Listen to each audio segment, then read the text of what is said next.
Chapter 7. Sam was getting a little more used to this now. It felt a little less wrong. Somehow, though, that scared her. It didn't feel like she was losing a part of herself necessarily, more like she was forgetting it. That it was becoming submerged beneath this new body and life. As if she were becoming someone else. Yet, she was still herself. Sam wasn't quite sure how else to explain it. It was muddled and strange all at once. Everything felt out of control and terrifying, like being in a car with the brakes cut, heading at full speed towards a cliff. It wouldn't stop, no matter how hard you slammed on the useless pedal. But it wasn't all bad. Ratchet was allowing her to go walking around the base, with a guardian, mind you, so Sam was eagerly awaiting their arrival, perched on the edge of the berth she had been assigned. Her newest friend watched her out of the corner of his eye with no small amount of amusement as he worked on something at his desk. Bluestreak had already run off to play with Bumblebee, and Sam wondered if he was safe. They had both been accompanied by a large black mech with a heavy limp, so she was certain they were, but she couldn't help but worry regardless. Ratchet had been quick to speak up for the mech as well, calling him an old friend. Ironhide, she remembered him calling him. He had been heavily injured on the front lines, and so was being confined to the base until he was healed completely. Ratchet had finally allowed Ironhide to keep the children company after he had nearly blown a hole in the wall out of boredom. Or, more specifically, tinkering with his cannon out of boredom. Sam had found herself both entertained and amused at Ratchet's colorful, exciting way of telling stories, and even more so of how the mech had fiercely defended himself. Mech. A word she wasn't familiar with. It was strange and heavy on her tongue. Ratchet had slowly been filling in the blanks in her mind about the strange world, like mech, Fema, sparkling, and more. She was still getting used to it all, and working to commit them to memory, but it was a start in the right direction. A start in blending in and getting used to her current situation. Until she could figure out how to leave. But did she want to leave? Sam wasn't sure yet. She didn't even know if she could yet. The war, this planet, it was all horrific. But Ratchet and Bluestreak, Bumblebee, and even that new mech Ironhide were all so kind. And then children. The children in specific, they made her want to stay and fight for them. To learn, struggle, thrive, and surge alongside them. To protect them as their sword and shield. But first, she had to start with the basics. Sam startled out of her thoughts as two brightly colored blurs zipped into the medbay at high speed. They were short, coming only about to her waist or chest, and seemed to be mechs rather than Femas. They came to a stop in front of Ratchet. One was red and black, with a more sturdy body type, as if he were built more towards defense and balance, while the other was yellow and black, with elegant sweeping wings up on either side of his head and a far more narrow and slim form.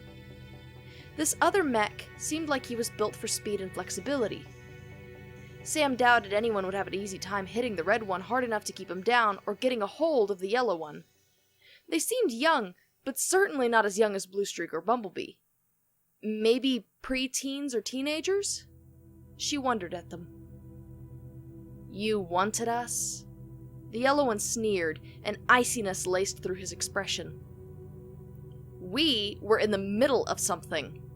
The red one scowled, more openly hostile than the other. Sam's stomach sank, and she sincerely hoped they weren't the ones that were going to accompany her around the base. They would make things decidedly less enjoyable. Yes. And I don't care, Sideswipe, this is more important. Ratchet turned to face the two, his expression blank.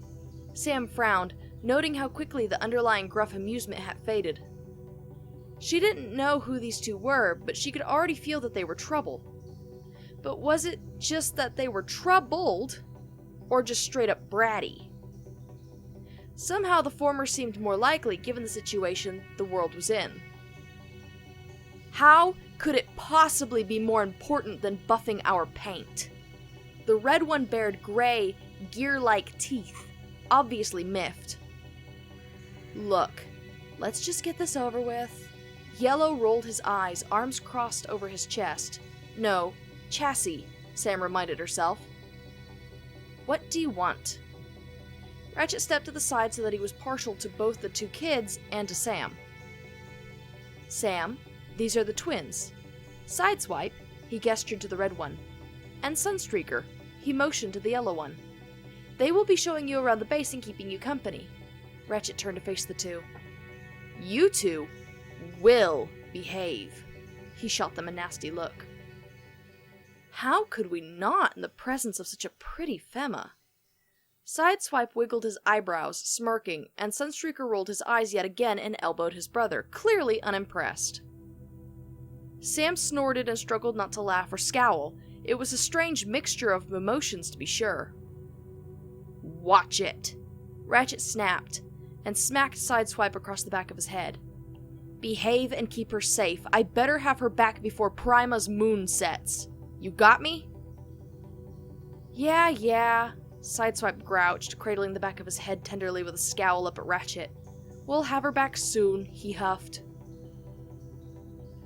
Sam slowly moved down off the side of the berth, still cautious with her body. It was responding better after rest. Recharge, Ratchet had called it. But there were still a few hiccups here and there, as if something was still amiss in her system. Sunstreaker was silent, falling into step just behind her as she headed for the door, while Sideswipe seemed far more energetic. He eagerly bounced ahead of her and gave a gracious, if alien and far more different sort than back on Earth, bow. Sam gave him no mind and passed by him into the hallway, while Sunstreaker muttered at him, telling him what an idiot he was and threatening to pulverize him if he embarrassed him. Sideswipe just laughed, seemingly used to this behavior, and sneered that he could try. They both seemed rather violent, and Sam sincerely hoped they didn't actually beat the ever-living daylights out of each other. Nerves and anxiety set in. How was she supposed to talk to them?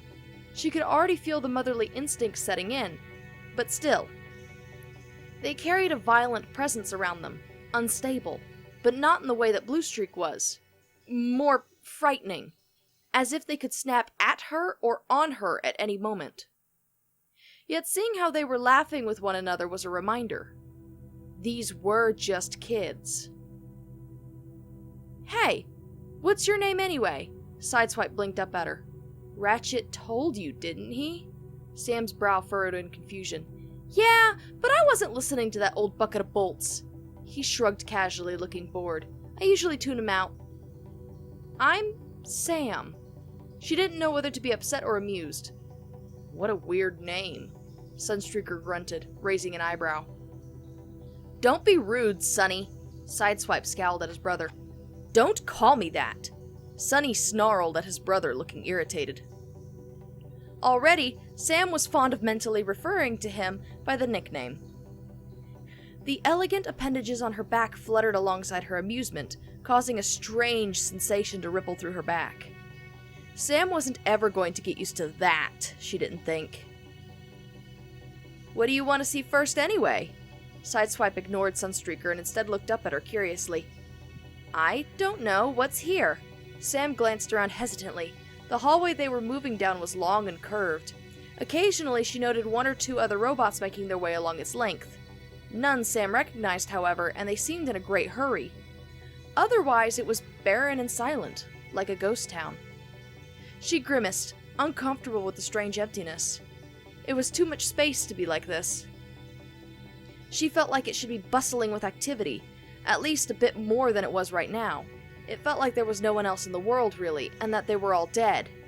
That a great silence was supposed to reign here. Their voices just seemed far too loud. A lot of stuff. Training rooms, research, buildings, Sideswipe listed off. Boring. Sunstreaker rolled his eyes, and Sam mused that it must be common for him to do so. Right, Sideswipe nodded. The rec room is so much better. The rec room? Sam wondered if it was like the break room back on Earth at her job. It sounded like it in any case. Yeah, recreational room. Sideswipe grinned, seeming less violent and more like a naturally joyful kid at the moment. It's where the adults drink and talk, and we get to play games. His eyes gleamed, and Sam had a feeling it was more like playing games on people. Either pranks or tricks from what she figured. That, sounds like fun, Sam offered, feeling hopeless. They seemed pretty set on that, from what she could see of the excitement on their faces, but she was feeling more and more out of her depth with every passing moment. This sounded like seeing and interacting with more people, and while she had wanted to see more people going up and down the hall, she hadn't exactly wanted to chat with them. Sam was more than happy to just observe right now.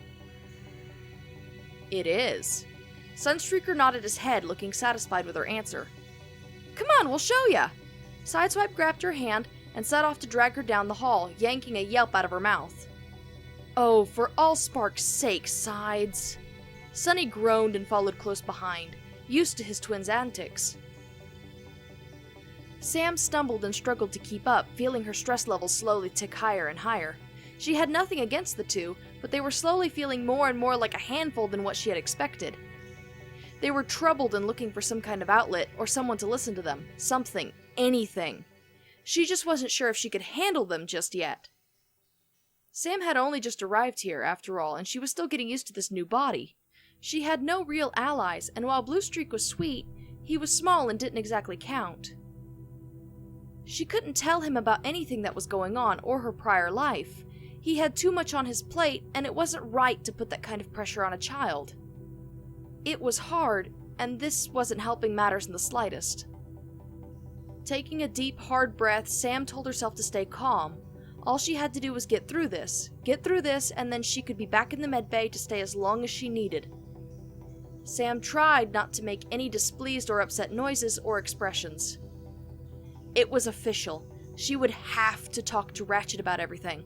There was no way she could stay sane and keep this to herself.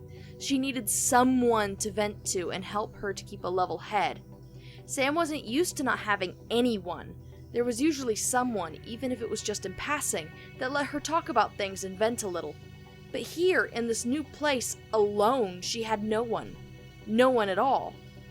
Sam shivered and shook off the thought the best she could. If she kept thinking about it, it would consume her. But it was hard. The closer they got to the rec room, to more people, the harder it became as her insecurities raised their heads. Sam had never been particularly extroverted.